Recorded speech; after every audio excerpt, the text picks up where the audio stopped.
Laissez aller tous dans l'hôpital.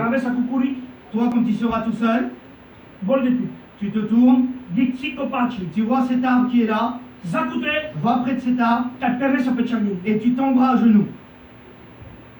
J'ai laissé tout le monde rentrer dans l'hôpital. La voix du Saint-Esprit était tellement forte dans mon cœur que j'étais obligé d'aller me diriger près de cet arbre. Et j'ai tombé à genoux devant cet arbre.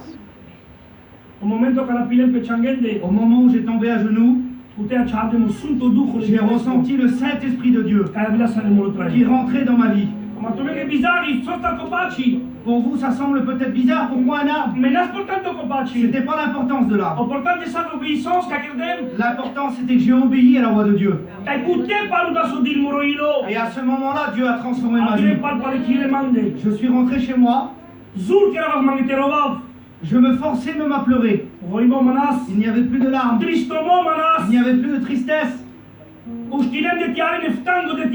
Je me suis réveillé le matin à 7h du matin. Et le Saint-Esprit m'a dit: prends la voiture et éloigne-toi des caravanes. J'ai pris ma voiture, je me suis éloigné des caravanes.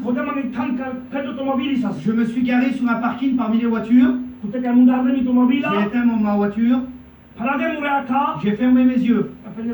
Et j'ai dit: Seigneur, si toi réellement tu as changé ma vie,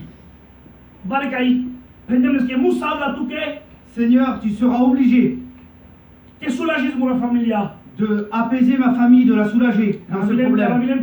Comme je suis rentré chez moi, il n'y avait plus de tristesse. C'est pour ça que j'ai fait un cantique. Même dans la tristesse, tu changes la tristesse en joie. C'est pour ça que j'aurais voulu vous chanter ce cantique dans cette soirée que Dieu m'a donné. Et il me l'a donné en français ce cantique, que je puisse exprimer que Dieu, ce qu'il peut faire dans une vie. Que Dieu vous bénisse.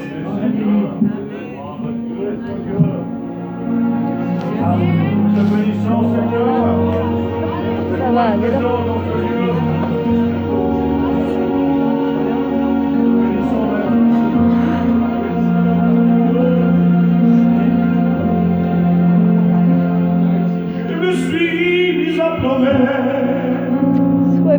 je me suis mis à douter.